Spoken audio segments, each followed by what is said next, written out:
How's it going? We're gonna read chapter 9 of A Girl Who Said Monster a Billion Times. This is my favorite book of all time. Also, I just woke up. So, let's do this. Alright. Chapter 9 A Girl Who Cried Monster.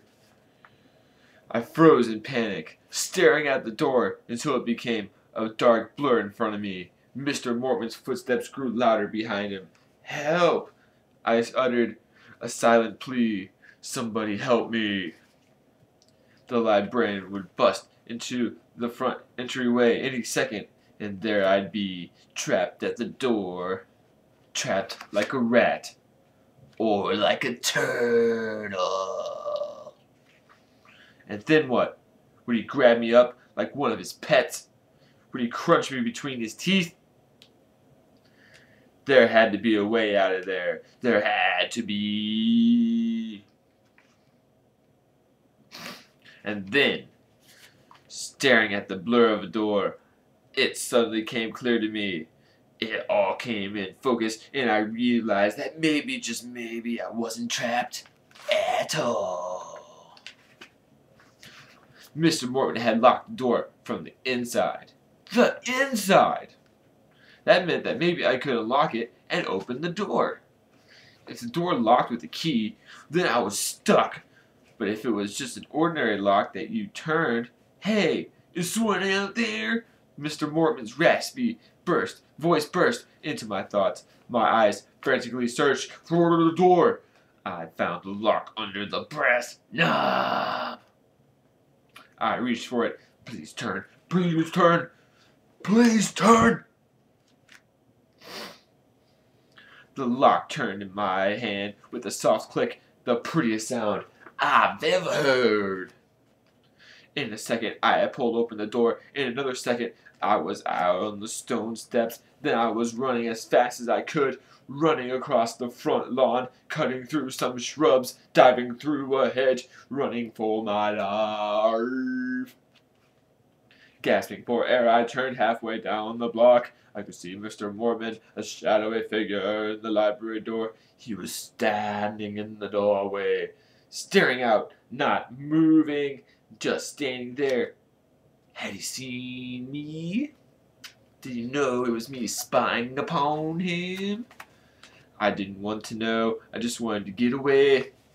The late afternoon sun was ducking behind the trees, making the shadows long and dark. I lowered my head and ran into the long blue shadows, my sneakers thudding hard against the sidewalk. I was out. I was okay. I had seen the monster, but he hadn't seen me, I hoped. I ran until I got to Aaron's house. He was still in the front yard. He was sitting on the stump of an old tree his parents had removed. I could see the blue frisbee type thing in his lap. He was struggling to untangle the long rubber band. Remember that from his frisbee stupid thing from chapter 2, like back in March last year or something? Aaron, Mr. Mortman is a monster! I cried breathlessly. Huh? He looked up, startled. "Mr. Mortman, he's a monster!" I repeated, panting like a dog. I put my hands on my knees and leaned forward, trying to catch my breath. Shut up!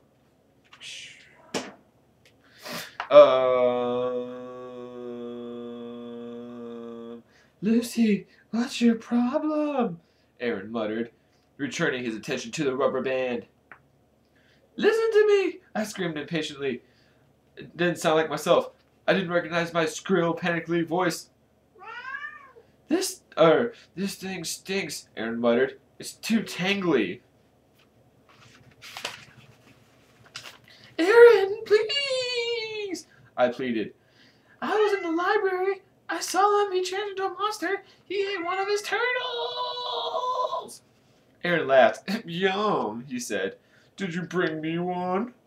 "Aaron, this isn't funny!" I cried, still out of breath. I was so scared. He was a monster. He really is. I thought he was was locked in with him, but I thought...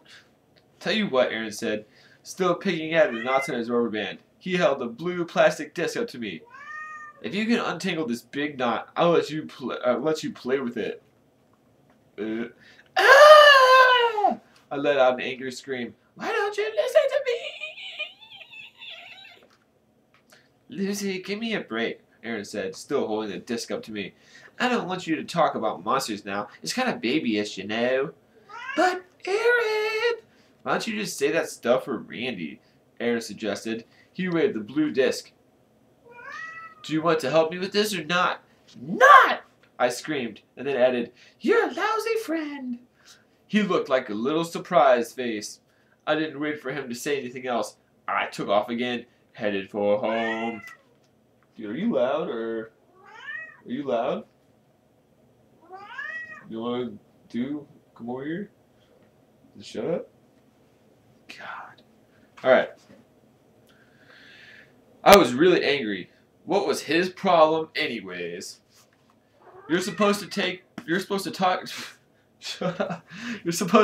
friend seriously. You're not supposed to think automatically that your friend's just making up a story. Couldn't Aaron see how frightened and upset I was? Couldn't he see that it wasn't a joke? He's a total jerk, I decided. As my house finally came into view, I'd never speak into him again. I ran up the driveway, pulled open the screen door, and burst into the house. Mom! Dad! My heart was pounding so hard, my mouth was so dry, my eyes were a hoarse whisper, or my cry was a hoarse whisper. The horse whisperer. Snake! You loud. Alright. Mom! Where are you? I ran through the house until I found Randy in the den. He was lying on the floor, his face 2 inches from the TV, watching a Bugs Bunny cartoon. Where are Mom and Dad? I cried breathlessly. He ignored me, just staring at his cartoon. The colors from the TV danced over his face. Randy, where are they? I repeated frantically. Grocery shopping, he muttered without turning around. But I have to talk to them, I said. When did they leave? When will they be back? He shrugged without removing his eyes from the TV screen. I don't know. But Randy! Leave me alone, he whined. I'm watching a cartoon. But I saw a monster, I screamed. A real one? His eyes went wide, his mouth dropped open. A real monster? He stammered. Yes! I cried. Did he follow you home? Randy asked, turning pale. I hope not, I exclaimed. I wheeled around and ran out the den. I glanced out the living room window as I hurled past. No sign of my parents' car, so I ran up to my room. I was so angry and upset. I took 2 steps into my room and then stopped. There in my bed, under the covers, lay a big, hairy monster. Its gnarled brown head on my pillow.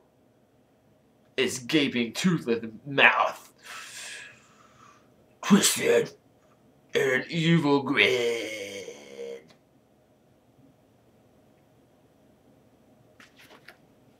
That's it. Oh man. Dude, next is chapter 10. Oh.